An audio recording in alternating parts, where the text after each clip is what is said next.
Hello folks, I'm going to talk about this book, Echo Park, Michael Connelly, and I read some of his stuff before, and I'm going to ramble on a little bit today. I did another video, but I didn't put it up. I'm not going to do as much intentionally because having my two top videos on YouTube delisted is a punishment for being politically incorrect. Actually, I'm politically correct, but I'm against some evil things people are doing. This says a quarter. I don't know if you can see it. Let me show the back. It's just writing. But I think it was August 2007 they published this particular paperback. I just looked at it. Let me get the numbers again. Yeah, and this was originally, well, it was copyright 2006. By Hieronymus Incorporated.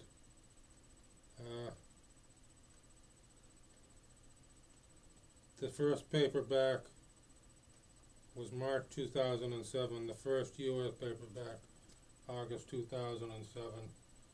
It's listed as $7.99 on the back. Okay, I paid a quarter. I think you can see the tag barely. That was a little more than. Usually this guy's stuff is a dime. This guy's in Missouri. He has the same name. There's a lawyer down there. I guess they're like fourth cousins. He gave me some details, but there was a contradiction. I'll say they're fourth cousins. And you can get a lot of used paperbacks cheap.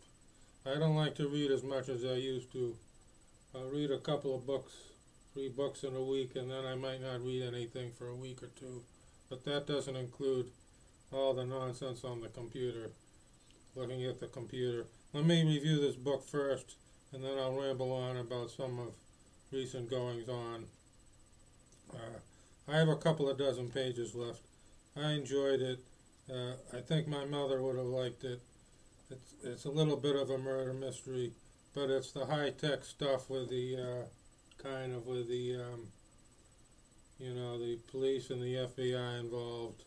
There's a serial murder. I don't enjoy serial murders per se, but I enjoy some of the analytic treatment. I think the psychological profile on a serial murderer would fit pretty well on just about any member of the Congress. So I'm going to keep putting in my political comments in these, embedded deep in these. Embedded used to have a different meaning. Words used to have different meanings, and they're still changing words now. But I noticed like the word gay used to mean something in the 1950s and 60s before my time, and then it's actually now it's changed again. The young folks, to the chagrin of some gay people, they use it to mean something that's screwy. So, and then gay people actually say, don't use that in that context. But of course, the term gay used to mean, like in the phrase happy and gay. The language continuously changes. Languages were not my strongest point in high school, but I was still better than most everybody at it because I worked hard. I graduated college 180. I might do a little video on that at some point. Then I'm rambling again before I finish the book review. But I have another book of his I haven't read yet, which I bought at the same time yesterday, and it's kind of takes place out in California and some other places, which is okay. Sometimes I like the books, you know, which are in the Midwest, Nebraska, Iowa, or back in the Northeast. Boston and New York, places I'm more familiar with. But this is okay, and there's landmarks people are familiar with. Oh, here's the picture of the, I'll give this guy a extra plug, Michael Connelly. I'm going to digress pretty quickly, but I can recommend it. I'm so cheap, I don't know if I pay $9 or $10 for a brand new But if you like murder mysteries or the suspense, my computer just shut itself off. If you like these kind of books, you know, you could spend the money. It's not real gruesome. I mean, you know, typically there's a few gruesome aspects in these type of books you can't get away from, but it's not like a horror book. I'm going to digress a little bit on some of these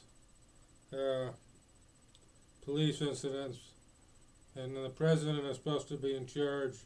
The president can't organize atrocious things with immigration and then say, oh, look at these bad people.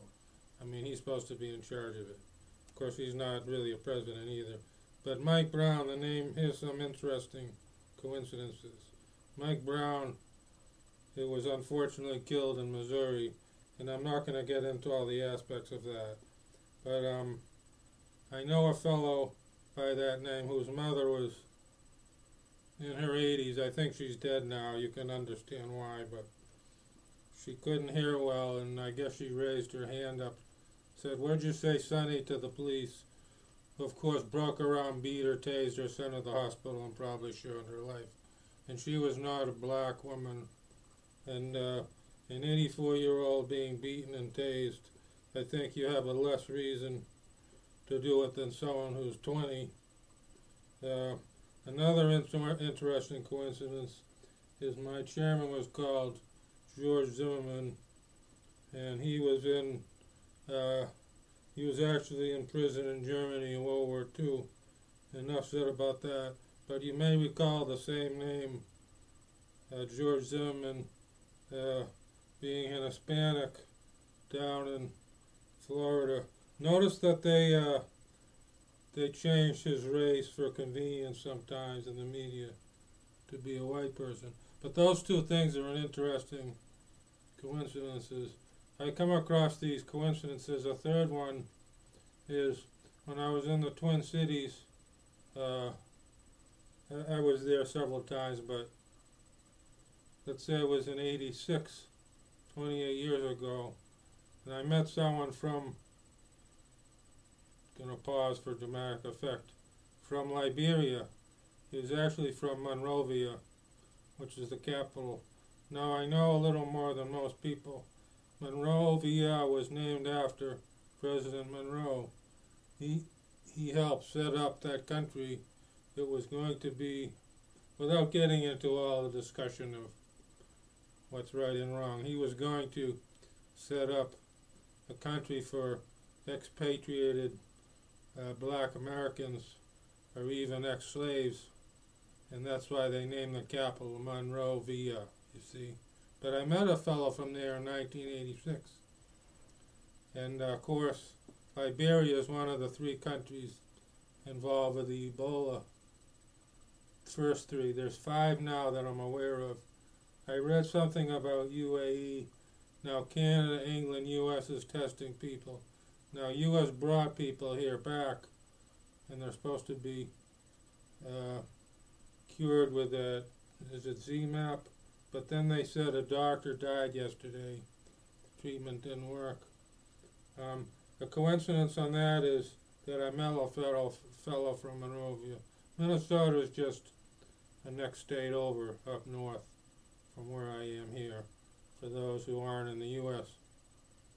And at that time there weren't, now there's 20 to 30,000 Liberian or Liberian Americans, whatever's the case, living up around the Twin Cities, which is what we call Minneapolis-St. Paul. We don't call it Minneapolis-St. Paul up here, we call it Twin Cities, usually. But in 1986 there weren't so many people. That segues a little into this. Robbie Noel told the story. He kind of scared people. He told a story about his whole stay in the U.S. He can't live in the U.S. now. His green card was revoked. I thought he became a U.S. citizen. He did not. He was born in Zimbabwe, Rhodesia, before it was Zimbabwe. And of course the Zimbabwe, I know the culture goes back to the 900s or earlier. There's supposed to be gold hidden away and everything. I know that. That's where the term really comes from, in ancient culture. But see, I know too much and I'm digressing. But Robbie Noel is going back to South Africa. He is still a citizen there, I guess, officially.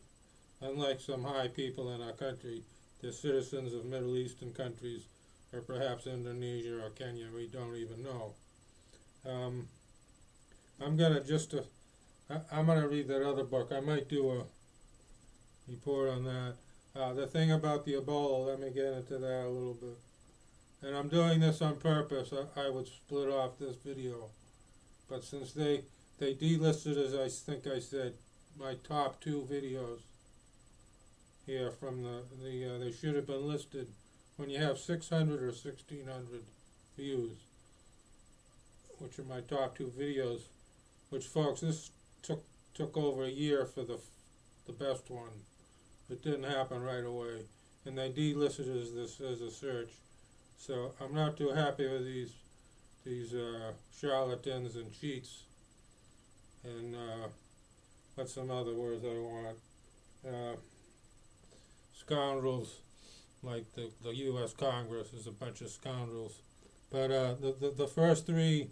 Now I listened to this Nyman fellow, Dr. Nyman, but I'm getting as much info by doing search of tweets, current tweets on Twitter.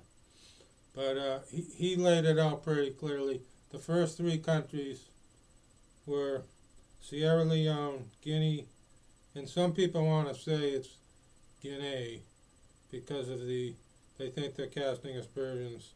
Guinea, I understood, just meant black and Italian, Italiano, and they change this sometimes because they don't want to cast aspersions because they think it's deprecatory. But anyway, Guinea, Sierra Leone, and Monrovia, Liberia rather, and these 3 countries, one of them meanders around like gerrymandering districts, but the village it started in, there was a little tiny girl who got it last year, the first case that we know about on this. Now this Ebola is similar to one, as I understand it, I'm not an expert on it, but to give people a little info, there's a couple of major strains, and this is similar to one of the previous outbreaks.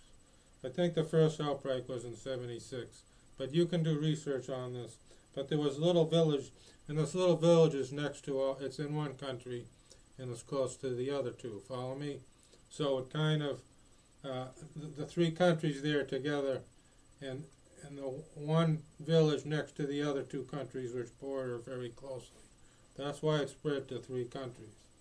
But it sounded like this unfortunate American and his sister, and then people treating them, it spread. Well, I mean, it didn't. It's not that it sounds like it. This is what happened. It spread, and Lagos, Nigeria. Nigeria has a large population. They said it's the biggest population in Africa. Another problem is that it is in a 5th country. It's heading east, though, across Central Africa. You go east, you get to Nigeria, then you go east. You skip a country or 2 each time, but you go east further, you get to Congo. Nyman called it the Democratic Republic of Congo. I'm not sure this term Congo applies to different things. It applies to areas of jungles and whatnot in different countries over the year. He said it was originally the Belgian, not originally, but under the colonial rule in the 1800s, it was the Belgian Congo. If interest to you folks, if you can see a nice color map of colonization in the 1800s, like you can see what the European colonial powers did to Africa and even to places like China. If you look, they wanted to divvy up the whole world and lay claim to it, and they certainly did it with Africa. Was totally split up among 7, 8 or so different European countries like France, Italy, and whatnot. It's interesting if you could take a look, maybe not Google, but Dogpile or something, do a search and look up how at one point the, I want to use the word evil, but the European colonial powers split up the whole country of Africa, basically. Of course,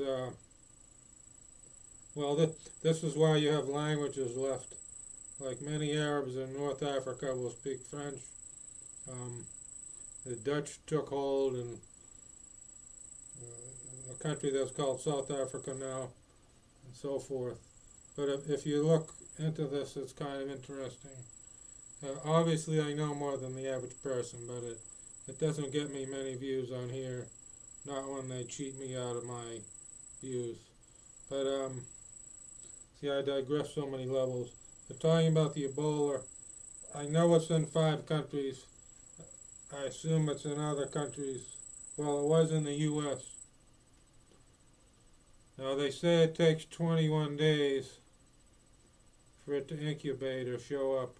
Someone can be carrying it and not get symptoms for 21 days. You can be dead within 3 or 4 days after symptoms show up. I'm going to keep going with what my knowledge is of it, because I think it's pretty accurate. This Dr. Nyman again, he said that 21 days isn't such a good number, and I have to research this further, but what they do is they take the 21 days and double it to 42, and say in 6 weeks if someone doesn't show symptoms. What the criteria was if there are no new cases in 6 weeks,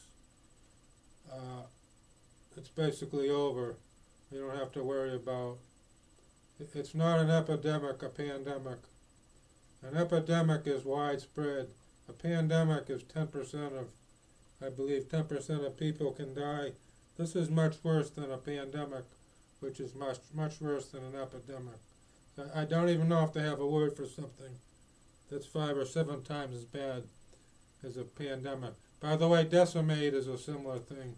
What an evil country might do, let's say the Romans, the Roman Empire, there's a modern Hitler-type country right now, which I won't get into, at least 1 or 2 of them, but if the Romans took 10 decimated people, took 10 prisoners, or a factor of 10, like 100, if they took 100 Gaul, say, people from Gaul, or France now, it wasn't exactly French, but that's the rough meaning now. But if they took 100 prisoners and killed 10, 1 out of 10, they would say decimate. So pandemic is kind of like 10% dying, if I have my facts right. But this is much worse. I'm going to say it's 53 to 88%. Between 53 and 88% mortality rate or death rate if someone catches Ebola. You can see how serious this is. Whatever number you pick, and the lower number comes because the so-called authorities were taking, like the WHO, they were taking, not the music group, the World Health Organization, they were taking the amount of cases and doing a percentage, but that included people still sick that may not recover yet in hospital, or in the hospital like we used to say. Anyway, it's over half. That's a tremendously bad number. This is worse than the Black Plagues in the Middle Ages. You can research that also, like in the 1300s. There was more than one kind of wave or series of Black Plagues. It didn't stop all of a sudden. And decimate is the wrong word. It killed up to half, I believe, populations of countries, what countries there were in Western Europe back then, and even a century or 2 apart, it could come back and have another pandemic. Again, it was worse than a pandemic, but But this is much worse than a pandemic. Now, one number I saw was about 2,300 of known cases. The facts are very disquieting that it's spreading to Nigeria and Republic of Congo. And this is past 20 minutes. I'm going to stop this right now because I probably lost most viewers. They watched for a few minutes. I may do another. I'm doing a common sense, a simplistic approach to these worldwide events, which is sadly lacking. In the media, you can't believe these clowns anymore. Do so at your own risk. I'm going to say good luck, folks.